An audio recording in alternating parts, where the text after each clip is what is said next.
Welcome to Cozy's Corner, our corner of the internet where no discussion is off limits. Here, we deep dive into interesting topics that the community suggests. Together, we learn about strange, mysterious, or conspiratorial topics. So grab your coffee, get nice and cozy, and let's dive in.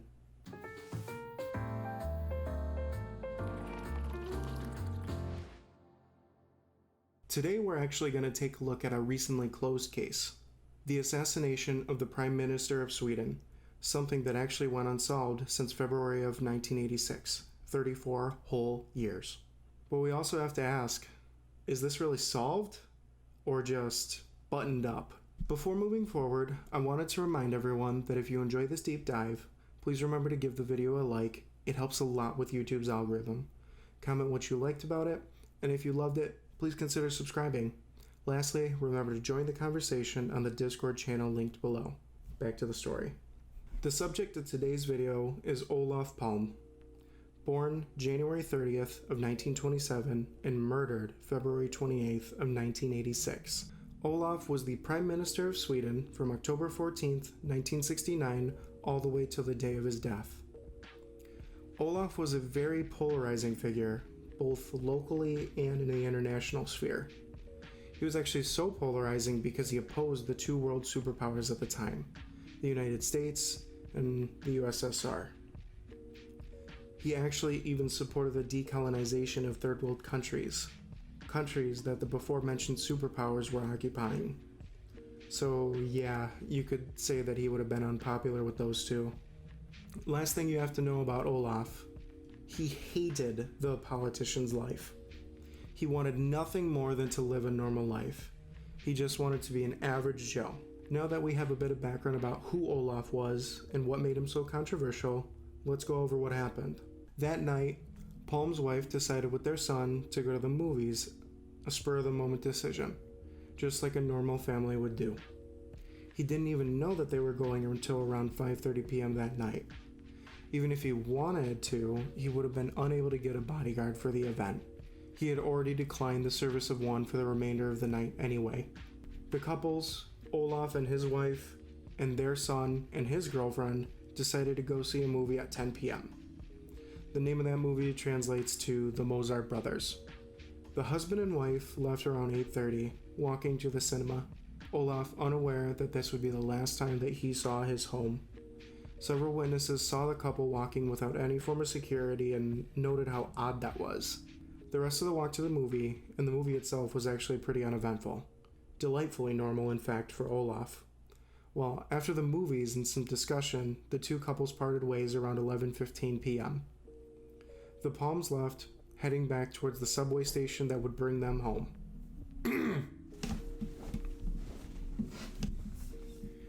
Near what is now a defunct paint supply store, Decorema, at 11:21, a man came up from behind, shooting Olof point blank and ending his life. Palme's wife, Lisbeth, was also shot, but thankfully survived. The perpetrator jogged down a nearby street, up some steps, and was never seen again. Later at the scene, there was essentially no physical leads, only the shell casings of the bullets that were used to fire the weapon, which the weapon was able to be identified from. Unfortunately, this lead did not really yield many results though. Now, you may have a question. This is the damn Prime Minister of the country, the figurehead or the equivalent to what would be the President of the United States. How in the world did this man get murdered and the case go unsolved for 30 whole years? Let me explain. There are many theories as to what happened that night. I want to take a look at some of the more prominent ones, and then we'll get to what the official story is. Firstly, that's the case of Victor Gunnarsson. He was referred to in the media as the 33-year-old. Victor had many connections to various extremist groups and had been previously very outspoken of Olof. He was very hostile even. Because of this, authorities believed that he had what they thought to be a motive. Ultimately, though, he was arrested early on and he was released after questioning, being able to place himself elsewhere the night of the murder.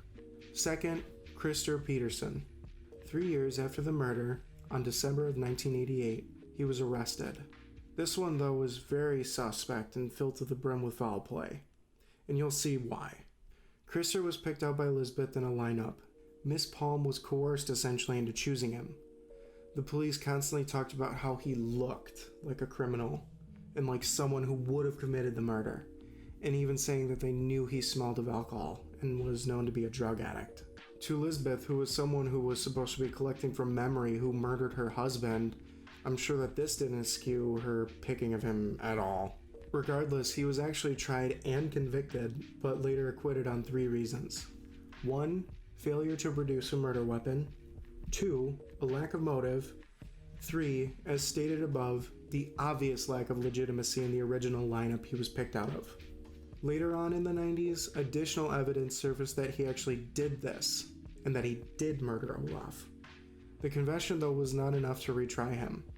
The courts ruled that the only thing that could cause a retrial would be him coughing up that murder weapon, something that he was unable to do. Lastly, apparently associates of his additionally said that he had confessed to this, and had actually mistaken Olof for a drug dealer that's why he shot him.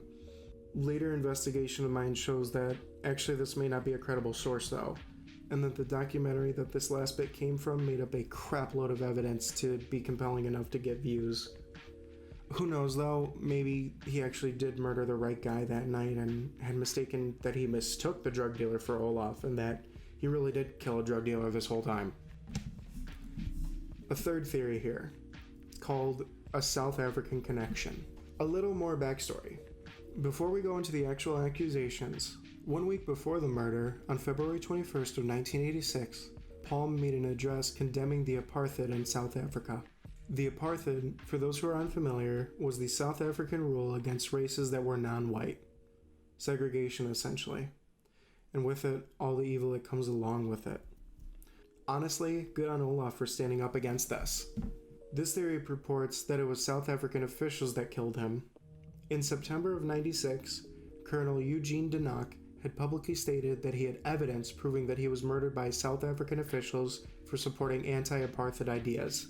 He claimed that Craig Wilson, a police officer and totally not a spy for South Africa,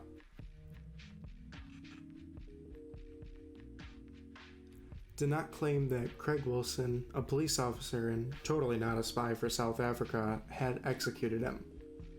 To make things even more confusing though, the former Captain Dirk Coetzee of the South African Police Department pointed the finger at another individual, Anthony White, for committing the murder. Oh, and by the way, for good measure, he actually pointed the finger at another man, Bert Wedden. So with all this commotion going on, the Swedes trek down to South Africa, but are unable to substantiate any of the claims made once again and end up with a dead lead once again. This one is the 4th and final stop before the official story. PKK involvement. That is the Kurdish Workers' Party. Another bit of backstory. Palme in 71 initiated what can only be described as a smear campaign, essentially, against those who did not have a voice. That would be the Kurds in Sweden. He accused the PD commissioner, Hans Holmer, of working with Kurdish terrorists to save face for strife that was going on with the country. Doesn't that sound kind of eerily similar to a current US president? I don't know. Either way, 15 years later, in 2001, Swedish police that were investigating this lead interviewed the leader, Abdullah Öcalan, in prison, and you guessed it, nothing came of it. For what it's worth though, Turkey to this day still says that he's the one responsible for murdering Olof. So there's that. Now there are so many other theories out there. Honestly, it's kind of hard to find someone who didn't kill the Prime Minister. But after 34 whole years, the police think they finally have their man and finally have put this case to rest. Enter the Skandia Man. This theory, originally published in a series of articles that translates to The Unlikely Assassin, details who the killer is and what his motives were and how exactly he had done it. This theory says that Palme was murdered by a man named Stig Enstrom. Now, how did the name Skandia Man come to be? Well, it's because he worked for Skandia Insurance, whose HQ is pretty much just steps away from where the murder happened. Originally, Stig was the first witness on the scene, and he was an early suspect, and just as early dropped. The articles of The Unlikely Assassin hypothesized that he did not like Palme, obviously. The theory goes on to say, though, that he actually had not premeditated the assassination of the world leader. Instead, he just happened to see him walking home that fateful night, and, well, we know the rest. It should be noted, though, that Stig died in 2000 of a suicide. It's awfully convenient to blame a dead guy.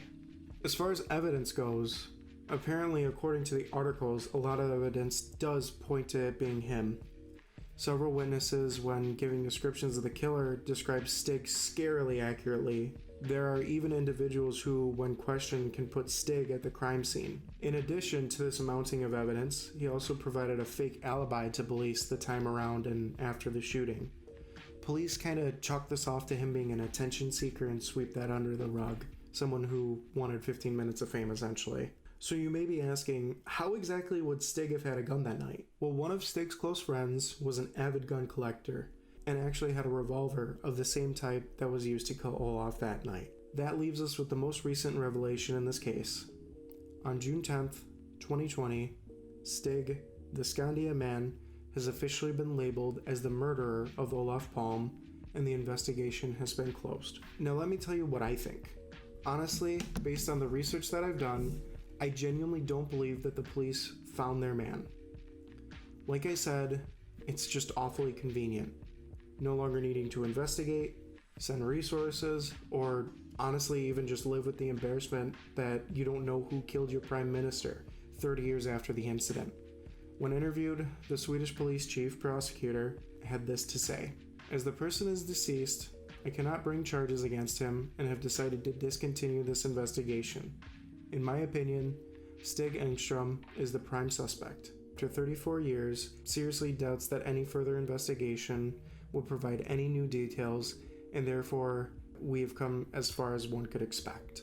Nice and convenient for them to be able to button that up. Nothing more to prove, nothing more to investigate. You got your guy and everyone ends up happy. That wraps up this deep dive into the many different theories out there on who assassinated Olof Palme. Who knows, we may even get more confessing 34 some odd years later. Do you really think that Skandia man is behind this? Drop a comment below. Remember, if you enjoyed this video, to give it a like. If you want to see more content like this, please consider subscribing. And lastly, don't forget to join the conversation on the Discord channel linked below. Thanks for coming to Cozy's Corner, and good night, friends.